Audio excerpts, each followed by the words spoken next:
कौन जीत रहा है यूपी? सबसे सटीक एग्जिट पोल 7 मार्च शाम 6 बजे से लगातार सिर्फ और सिर्फ यूपी तक पर।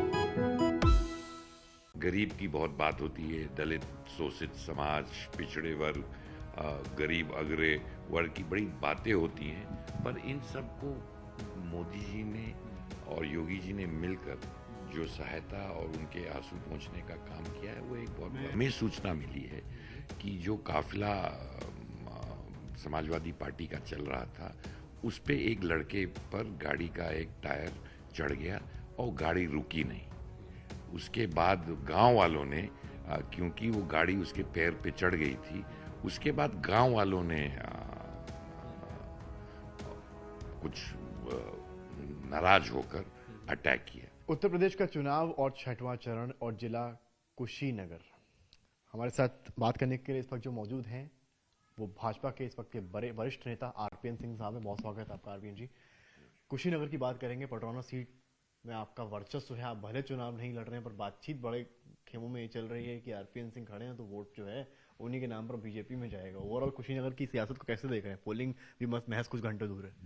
नहीं, मैं समझता हूँ कि मेरा कम प्रभाव है, परंतु जो नीतियाँ प्रधानमंत्री जी की रही हैं, जो योजनाएं गरीब कल्याण योजनाएं रही हैं, और योगी जी के साथ मिलकर जो बड़ी परियोजनाएं पूर्वांचल में, जो सपने में लोग सोचते थे, अब हकीकत में लोगों ने पूर्वांचल में देखा है। वो मेडिकल कॉलेज हो, एम्स हो, फर्टिलाइजर प्लांट हो, एक्सप्रेसवेज हो, कुशीनगर में इंटरनेशनल एयरपोर्ट बना हुआ है।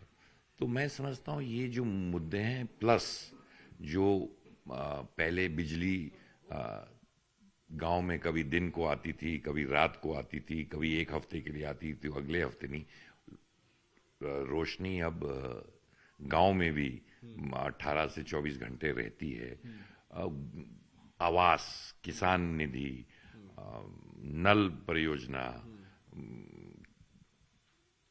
श्रमिकों के लिए पैसा, मेडिकल में फैसिलिटीज और पैसे, तो आम आदमी के जिंदगी को, और उनके इलेक्शन में आम और गरीब की बहुत बात होती है, दलित, शोषित समाज, पिछड़े वर्ग, गरीब अग्रय वर्ग की बड़ी बातें होती हैं, पर इन सबको मोदी जी ने और योगी जी ने मिलकर जो सहायता और उनके आंसू पहुंचने का काम किया है, वो एक बहुत बड़ा फैक्टर है। इसी पर आ रहा हूँ। ये दलित वाला आपने जो एंगल दिया है, ओबीसी वाला, एक स्वामी प्रसाद मौर्य नेता है जो फाजिल नगर से चुनाव लड़ रहे हैं। कल उनका कहना है कि उनके ऊपर अटैक हुआ है, कई गाड़ियां उनकी टूटी हैं, कई उनके कार्यकर्ता या ड्राइवर्स वगैरह घायल हुए हैं। बीजेपी और आरपीएन सिंह कैसे देखते हैं? देखिए, इसमें पुलिस जांच कर रही है, और भारतीय जनता पार्टी की जो सूचनाएं मिली हैं, भारतीय जनता पार्टी की भी गाड़ियां टूटी हैं।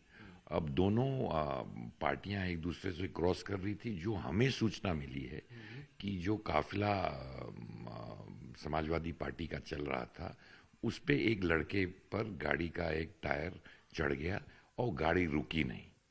उसके बाद गांव वालों ने, क्योंकि वो गाड़ी उसके पैर पे चढ़ गई थी, उसके बाद गांव वालों ने कुछ नाराज होकर अटैक किया। और अटैक क्या किया, उनको लगा कि भाई किसी पे पैर पे गाड़ी चढ़ गई है तो उसको रोक के कम से कम हाल पाल पूछ के अस्पताल ले जाते। तो गांव का ये ऑटोमेटिक एक रिएक्शन टाइप जो हमें सूचनाएं मिल रही हैं। और स्वामी मौर्य कह रहे हैं कि ऐसा, वो कह रहे हैं कि वो टारगेट थे। अब सब इलेक्शन में टारगेट क्यों होते हैं? इलेक्शन में तो इतने दिनों से इलेक्शन में लड़े हैं, तो अटैक और टारगेट क्यों होते? अब वो तो बता रहे हैं कि कुशवाहों ने उन पर अटैक कर दिया, वो बता रहे हैं चौहानों ने अटैक कर दिया, वो बता रहे हैं खरवारों ने उन पर अटैक कर दिया, वो बोल रहे हैं गोंड भाइयों ने उन पर अटैक कर दिया। ये इन्हीं पे तो उन्होंने नामजद रिपोर्ट लिखवाई है। तो वो तो आम गांव के आदमी हैं, तो बेचारों इन पर क्यों मुकदमा या एफआईआर डालने का क्या मतलब होता है? संघमित्रा उनकी बेटी हैं, वो तो बीजेपी की बड़ी नेता हैं, वो भी साथ में आ रही हैं। तो उस पर भारतीय जनता पार्टी ने कार्रवाई की है, तो मैं उस पर कोई टिप्पणी नहीं करना चाहता। आखिरी के 2 सवाल आपसे ले रहा हूँ। तमकुही राज की बड़ी चर्चा हो रही है। अजय कुमार लल्लू जो है बाइक पर आजकल प्रियंका गांधी वाड्रा के साथ घूम रहे हैं, कोशिश कर रहे हैं कि वो फिर से एक बार वहाँ पर जीत पाएं। आप कुशीनगर में रहे हैं, वरिष्ठ नेता हैं, कैसे देख रहे हैं? क्या तुमकुही राज में तो बदलाव देख रहे हैं या फिर आपके पुराने साथी है जगल्लू? देखिए, मैं किसी व्यक्तिगत या किसी पार्टी पर कुछ नहीं कहना चाहता हूं, पर जहां तक पूर्वांचल की बात है, मैं समझता हूं पूर्वांचल में एक भारतीय जनता पार्टी की लहर सी चल रही है योगी जी के कार्यशैली पर, और मोदी जी ने जो कल्याणकारी योजनाएं आम जाति और धर्म से उठकर जो लोगों को लाभान्वित करने का प्रयास किया है और सबके लिए मदद की है, तो मैं समझता हूं किसी भी सीट पर किसी और पार्टी को जीतने के लिए बड़ा मुश्किल लग रहा है। अपनी जी अजय कुमार लल्लू ने कहा कि आपको लेकर कई उनके बयान सामने आए। उन्होंने कहा कि जो ट्रस्ट वर्दी नहीं है पार्टी के लिए, उनकी हमें ज़रूरत नहीं है। आप ओवरऑल कैसे देखते हैं? आपसे काफ़ी आपने शायद उनको दिखाया है कैसे पॉलिटिक्स होती है इसको। आरपीएस सिंह कैसे देखते हैं ओवरऑल?